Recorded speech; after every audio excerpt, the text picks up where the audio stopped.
Since 2003, this is the Sports Source, East Tennessee's #1 sports talk show. Presented by Pipe Wrench, and by Junk Be Gone, and by the Garza Law Firm. With your host, John Pennington. The Sports Source starts now. Good Sunday morning and welcome into the Junk Be Gone studios for the Sports Source. We're happy you're joining us on this wet and cold, awful Sunday. Hopefully we can brighten it for the next 90 minutes. The Vols basketball team certainly brightened the mood yesterday with another rout of another SEC foe. We'll talk basketball. We got plenty of football to talk too. Coaching changes, roster movement, all kinds of stuff. Football, basketball, media guys, ex-players, ex-coaches. It's what we do here. So let's just get right into it. First segment of our program brought to you by the Garza Law Firm. Folks, no one wants to need an attorney, but people make mistakes. Bad things can sometimes fall into your lap. In times like that, you need a professional team working with you, a local team that knows the local justice system and the players involved. And if you're anywhere across all of East Tennessee, and you can hear my voice right now, you need to turn to Marcos Garza and the Garza Law Firm. They are East Tennessee. GarzaLaw.com to learn more about them. They just opened an office up in Jacksboro, I believe. The Garza Law Firm. When you think East Tennessee and you think law, think Garza. All right. I want to welcome in the first wave of panelists. We still have Bob Hodge and Justin Hamilton waiting offset to talk a little football. We're going to start with basketball right over here. We've got the duo from 99.1 The Sports Animal. Jimmy Himes right there, Josh Ward right there. Gentlemen, thanks for both of you. Jimmy, congratulations. You are now a grandfather. I don't know if you want me to share that or not, but congratulations. That's pretty cool. Thank you. Appreciate it. And by the way, I saw the picture of the grand. Rick Barnes should be in touch. That is a tall baby. Yes, it is. He's long. That is a long baby. Rim protector. Yeah, exactly. We're going to talk post players with this guy a little bit later in this show. We got Mark Pancratz, former D1 basketball player, former assistant for Conzo Martin and Bruce Pearl here at UT. Mark, thanks for joining us. Hey, Jimmy, I'm recruiting for my kindergarten girls basketball team and youth sports team, so come on. You guys don't score enough. Yeah, that's right. All right. The Vols annihilated South Carolina yesterday. Now, look, South Carolina isn't going to win the SEC, but still, anytime you go into a road gym and hand to that team their worst ever SEC loss, which is what that was for South Carolina yesterday, you've done a good piece of work. 85-42 in Columbia, just days after they mopped the floor with Mississippi State here in Knoxville. It was a complete game. Offense was hot. The defense does what Rick Barnes' defenses have done these last few years. Josiah Jordan James played in 2 straight games this week. Rebounding was good this week. It was an altogether great week for Vol basketball. Jimmy, I'll start with you. Your reactions. You can tell me about the week. You can tell me about yesterday. Just your thoughts. Well, my thought is if Tennessee shoots like that, and they did it back-to-back games, they can be in the country. They are a national championship contending team or Final Four contending team when they shoot like that. The other thing I thought about, it's a shame it's not March 20th. Yeah, because if they're playing like that in March, look out. Yeah. But I just think that what they're doing offensively is terrific. The inside scoring production has been really good. Gosh, against Mississippi State, their inside guys were 20 out of 23 from the field. That's pretty strong. So I'm just really impressed with them. But again, if they shoot like that, they can beat anybody.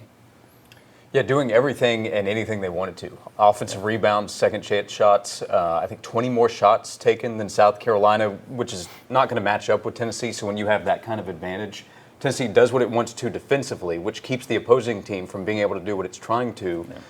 Their star freshman is completely shut down. And also the mindset to destroy Mississippi State, you know you're better than South Carolina. It's easy to kind of show up and go through the motions. They did not do that. They carried over what they did against Mississippi State on the road. Well, defense travels, and with what this team does defensively, and people ask me, what makes them so special defensively? One, it starts with their on-the-ball defense. I mean, Vescovi, Zakai, even Tyreek, Meshack, those guys can guard one-on-one. They can defend, which now it's difference this year now is allowing our wings to get more pressure and deny some passes and making the team skirt their offense further out. And then the physicality that you mentioned, we blow up screens, man. We're coming through down screens, and guys are blowing it up. Ball screens, which, I commend this coaching staff because one time you get good at defending things in practice that you do a lot of.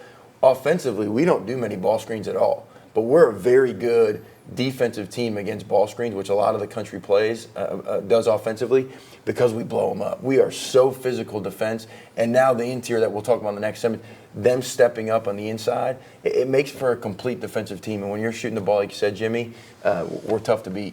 One thing, too, on defense, they have multiple players that can guard multiple positions. And I think that makes you even better on defense.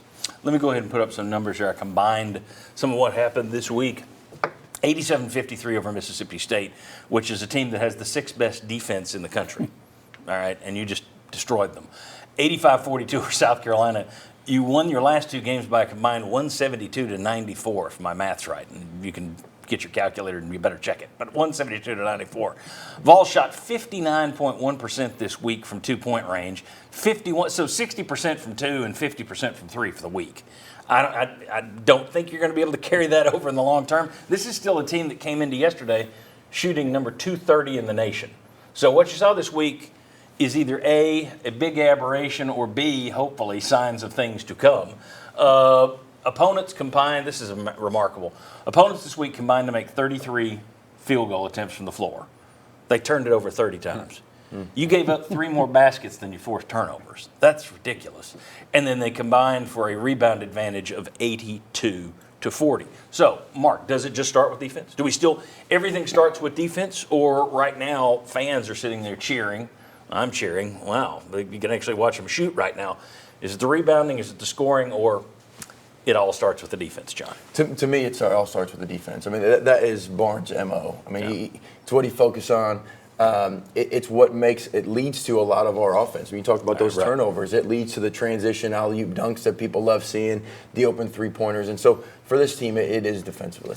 We have talked in the past a few times that Rick Barnes, and most teams get it down to a manageable number in terms of a rotation. Barnes in the past has really run guys' legs off. We've done the numbers through Ken Pomeroy and everything where their starting 5 plays a greater percentage than other teams' starting 5. Does that wear you out once you get to March, et cetera, et cetera, et cetera? This is his deepest team. Do we agree on that? He's had better teams, I think. We'll see. We'll see how this one finishes. But I don't know if he's had a deeper team with this kind of a rotation. He's still playing 8, 9, 10 guys, and we're already in SEC play. I think you're right. I think it's his deepest team, and also he trusts these players, right? He doesn't play these guys unless they earn it in practice. He has said that often. So I think he has more of a trust with these guys. I think they're deeper. I think they can be fresher. I think they can be fresher in March. I really like what they're doing right now. But in some of these guys, the player development that you see, we've talked about that through the years. Look how much better a lot of these guys are than they were a year ago. But Barnes trusts them to put them in the lineup, and I think that has helped this team. I know one thing we talk about with Barnes, like he's longer in the tooth in his career, right? He's older in his career. He's been doing it for a while. He doesn't adapt much. He's shown a lot since he's been here of being willing to adapt to his players. One of the latest things is, these guys all wear these things that track how many steps that they're taking in practice, the mileage, the wear and tear on the body. This year more than ever, people in the program have told me he's more cognizant of that. He's watching it to see, do they need to lighten the load in practice because of the mileage that they're getting? And so I think he's starting to adapt because, look, believe it or not, he wants to win national championships. Sure. He's seen in the NCAA tournament, he's seen the team kind of wear down at the end. And so I think he is adapting to try to get guys fresher toward the end of the year. And he hears the talk about that as well. Of course he wants to win it because he watches the show, John. Yeah, that's it. But I mean, last year, I guess he made a comment once or twice toward the end of the year. He said, we've reached Final Fours before, where he just kind of brought it up at a press conference because he's heard people saying, well, he never reaches the Final Fours. Well, we've made that. And it was like, nobody brought that up. So he hears it. How does a coach not hear that? You're a coach. You had rabbit ears. You had to hear that. Let me ask you this. The importance of getting Josiah Jordan James back. I thought it was interesting. I just wanted to see how much the shooting changes. They shoot 46% on average. I didn't go and look at what they shoot when his feet are on the floor. But in games he plays, they shoot 46%. In games he doesn't play, they shoot 42%. That's not a huge difference. Might be the difference between a win or a loss, though, in a given night. How much of an impact does he have, or is he just a bonus right now? I mean, you've been having success without him. Is he just a bonus? You just sit there and go, oh, boy, if we can keep him out there. Where are you on Josiah Jordan James? and his importance. He's a big bonus to me because they've already been the best defense in the country without him, but he might be, he's in the conversation for the best defender in the SEC, which is probably the best defender in the country, right? So if you add him to the equation and to the depth conversation, I mean, you have him, you have Jemai Meshack, you have Tobe Awaka that can come off the bench to add that kind of depth, defense, rebounding, and then leadership on the floor, understanding of everything they're doing. I think is a huge bonus.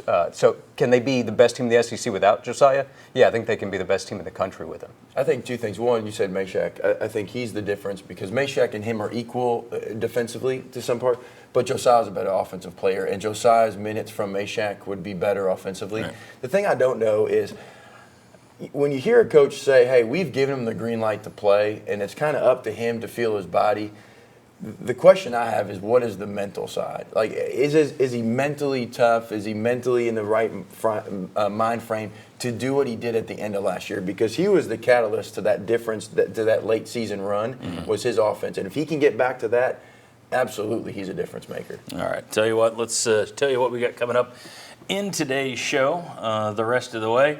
We're going to talk about Vols coaching moves. They have a new offensive coordinator on the football side. We'll talk about roster and portal moves over there as well. Mark's going to get with us to talk about Tennessee playing Vanderbilt and Kentucky and how Tennessee's had great success against both of those teams since Rick Barnes has been here.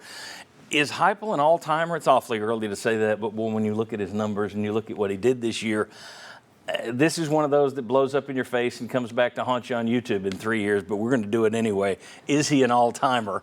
And then 2022 by the numbers. Let's compare last year's football team to this year's football team.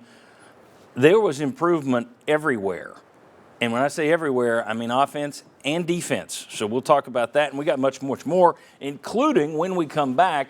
I asked Mark, he's the one that used to play it, used to coach it. So we said, what's something that you might have picked up on that the rest of us aren't going to notice? So he's going to talk a little bit about what he saw yesterday. We'll tell you what that is on the other side of this break. Come on back.